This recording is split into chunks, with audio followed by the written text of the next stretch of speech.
Découvrez le Géant, le tout nouveau pari de LeTurf et Genibet.fr. Trouvez un cheval placé dans toutes les courses de la Réunion du Géant et c'est gagné. Avec le Géant, tous placés pour gagner.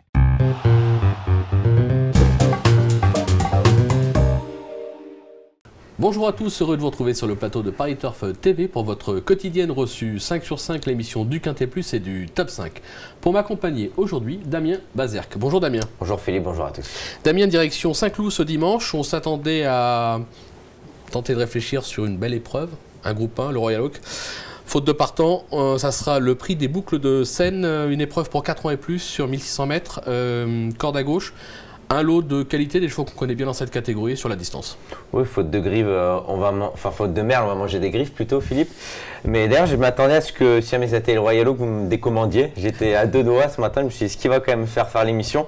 Bon, c'est le handicap, mais après, ça reste des chevaux qu'on aime, que les auditeurs, téléspectateurs connaissent, donc ça leur rappelle des petits souvenirs, c'est toujours pas mal. Concernant le parcours de Saint-Cloud, tout est possible, surtout avec ce terrain-là, parce que vous pouvez le faire de bout en bout, comme vous pouvez revenir si vous avez un petit peu de marge.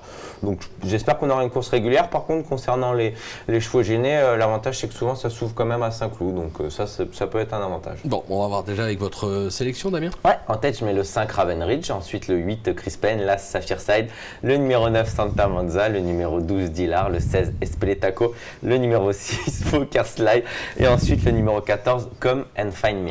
Oh, quel talent, vous avez vu comment on est raccord en plus, hein, le polo, les lunettes, c'est la classe. Allez, on attaque avec votre favori numéro 5 Raven Ridge, un cheval qui reste sur un succès et une 3e place. C'était dans le prix Paul à Maison Lafitte, on va la regarder, c'est notre course référence. Voilà, on le voit là, il est au milieu, débordé par Don Bosco et par Studio, deux excellents chevaux. Derrière, il y a Matorio qui est non moins un excellent cheval. Ensuite, on voit Dilar derrière, mais on voit vraiment que ce Raven Ridge, il est avec eux. Hein. Il est avec eux, il a supporté le poids de la course. C'est un beau cheval bien fait. Je pense que désormais, il est arrivé, il a 3 parcours en France. Il nous vient d'Angleterre, ce cheval-là. Je pense qu'il est arrivé à maturité.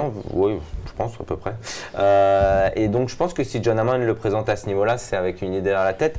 Et quand on vient de faire ça derrière ce studio qui depuis a répété devant Matorio, derrière Don Bosco, en valeur 41, selon moi, on a un petit peu de marge à ce niveau-là. Alors maintenant, le problème, c'est que on découvre les quintés. Il y a plus de partants, c'est jamais évident. Maintenant, il peut aller de l'avant. Donc ça reste un plus tout de même. Je pense que John Hammond a bien su gérer sa barque. Donc tout peut bien se passer. Et puis le fait d'aller de l'avant, c'est un plus. Maintenant, il y aura 13 à effacer dans les boîtes. On fera confiance à Antoine Hamelin, mais jugé sur ce qu'il a pu faire de mieux, il a vraiment le prototype du cheval qui va gagner son handicap. C'est assez logique. On va lui opposer toutefois le numéro 8, Chris Payne, qui a des titres à ce niveau, notamment vainqueur d'un Quintet Plus Top 5, c'était à Maison Lafitte, sur la distance en avril dernier. Ne serait-ce que sur cette performance, on ne peut pas l'écarter. Pas l'écarter ce cheval là, je pense que tout le monde aimerait bien en avoir des comme ça, même finalement les parieurs l'aiment beaucoup parce qu'à chaque fois il met son cœur sur la piste. Alors si vous l'avez joué dans un quintet, il arrive à venir finir dans le quintet. Si vous l'avez joué à la place, il arrive à finir 3e. C'est incroyable. Et puis moi, le jour où il m'avait impressionné, c'était à Longchamp. Tout le monde, moi le premier, je l'avais pas forcément mis. Je me suis dit là, ça va être compliqué. C'était sur la moyenne piste, si jamais je dis pas de bêtises. Non, je crois que c'est sur les 1700 mètres d'ailleurs. Mais bref, il avait pas son terrain. C'était pas forcément, ça s'y prêtait pas. En plus de ça, il avait un mauvais numéro. Il est quand même revenu finir 6e ce jour-là. Il est impressionnant ce cheval-là. Le dernier coup, ça s'est mal passé puisque au 400, il était encore arrêté. Il n'a pas franchement le passage. Ensuite, il a très bien terminé. Sans que intelligemment Thierry Jarnet non plus lui demande l'impossible. Il n'a pas rué de coup. Et c'est peut-être pour ça que ce cheval dure, parce que Thierry Jarnet arrive vraiment à tirer la quintessence. Et ça, on peut le saluer. Mais ici, il aura le terrain souple qu'il apprécie. La longue ligne droite de Saint-Cloud, il a reçu 3 sur 4. Il a fini 2 fois 3e, une fois 4e. C'est fait pour lui.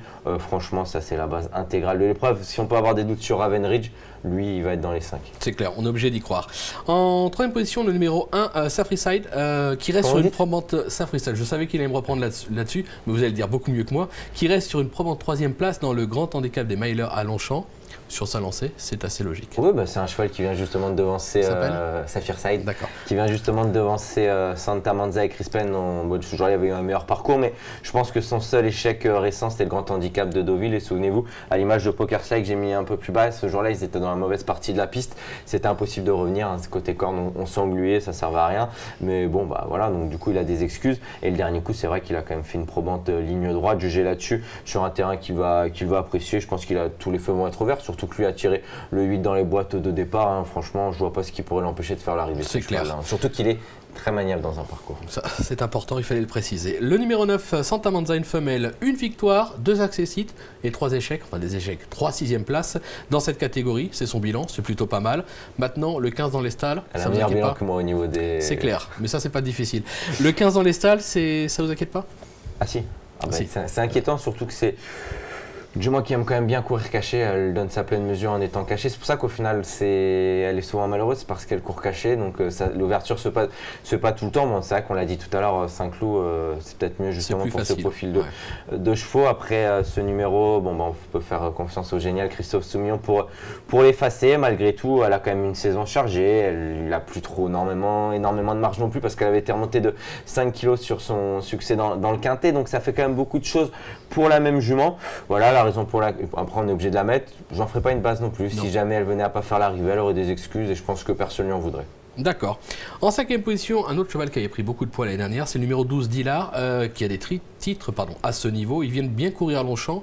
On va pas le sous-estimer. On a l'impression qu'il est mieux placé au poids déjà, mais c'est pas mal, je pense. Oui, vous avez raison. Rendez-vous compte, il avait gagné un quintet en 42,5, désormais il est revenu en 38,5. Voilà, il était tout simplement trop chargé, mais c'est un cheval quand il a des périodes de forme qui est vraiment capable de faire de belles choses, comme lorsqu'il avait remporté deux gros handicaps d'affilée. En plus de ça, il peut se monter vite à la pointe du combat. Lui, malheureusement, a aussi tiré le 14. Il faudra composer avec. Donc, c'est jamais évident après d'être en épaisseur, surtout en face à Saint-Cloud. Donc ça, il faudra voir comment ça peut se goupiller. Mais bon, logiquement, si jamais il vient répéter sa dernière tentative où il courait vraiment très bien, ce jour-là, il montrait un certain regain de forme. Mais déjà, là, dans la course de référence, il courait pas si mal. Je pense qu'il n'était pas encore à 100%. Il courait correctement, mais ça vous situe un petit peu Ravenridge par rapport à lui, même si lui n'était pas à 100%. Mais je pense que concrètement, c'est quand même un beau cheval assez costaud. Le profil de Saint-Cloud, ça va lui aller comme un gant. Si vous le dites. Je le dis. Comme un gant bleu. Oui, exactement. Et non, mais j'y crois en Dillard. Vous y croyez. On va voir si son entraîneur y croit, puisque Gilles Pomade l'a joint au téléphone, c'est Luc Nielens, on l'écoute. C'est un bon cheval quand même. Hein.